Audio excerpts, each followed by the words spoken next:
Wezova, nya wezova, wezova.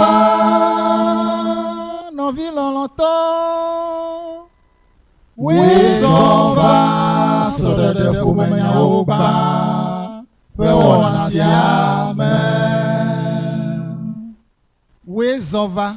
sodede kumenya oba. Pewona siame.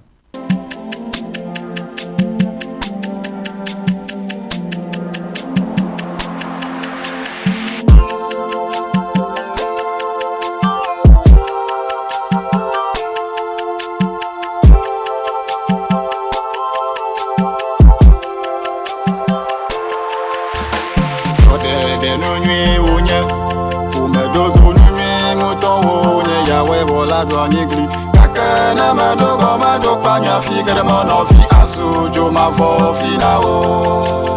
Mucho plenyo nupe kume dodo awo mutila de kanunwe mutowo nye yawe vola do anyigri. Kakana madogo madokpa nya figere monofi asujo mavo finao. So de no. Yeshua fait comme medo wezonga de nawo nyasela le yeyi me va srodede pomenyawo gba pe wona yemele ana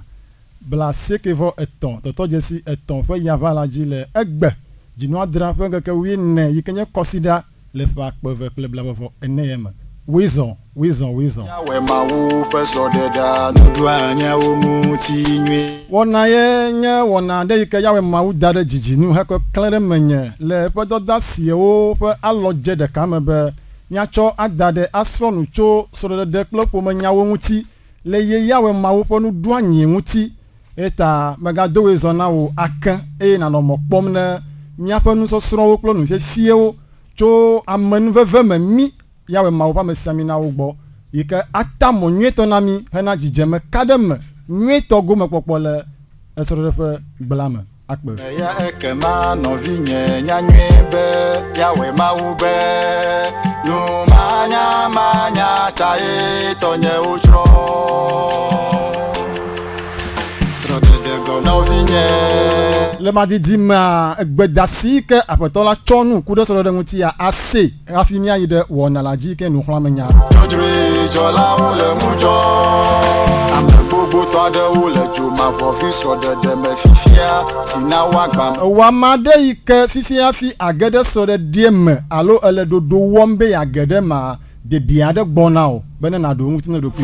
chaka wo bubu sile wo fagbe blibo anono ta troma gbe ne wo cho susu po megbe wida pade nkonyenye apostolo LMN esegbe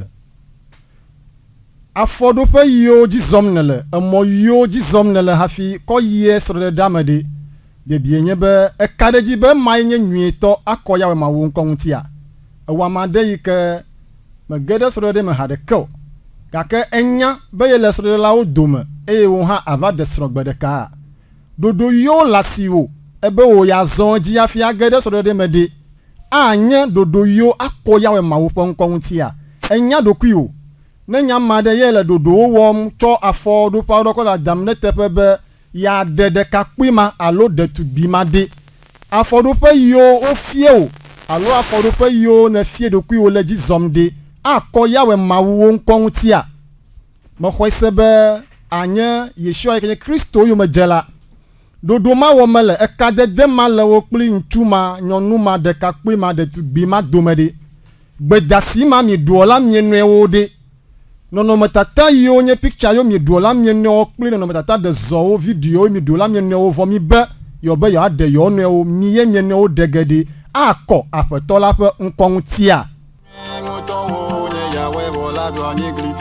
srodede la nu nwie nto onye yawe ma o do anyi gli kake be bie na o le reyi menye be moyeji ele enu ma wo mele hafi egoma mi duo esima mi jie afi mi onto wo nto be yawe mawu me maile inye Yeshua Kristo yo majela ile sole medem la gbenya la semde de bienye be momajile enu ma o chokola adam de tefe hafi be esro ma dege yo ye de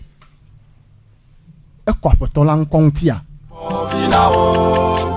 Dzidzɔ teƒe nye srɔ̃ de va lɔ akɔ fafa teƒe wònye yawe. Yɔyɔ ma mi wɔ se yɔ mi dzi enu yɔ ŋuti mi efu wɔ nu tsoe enu yɔ mi nana miaƒe seselelãmewo tsana kakpli ɖe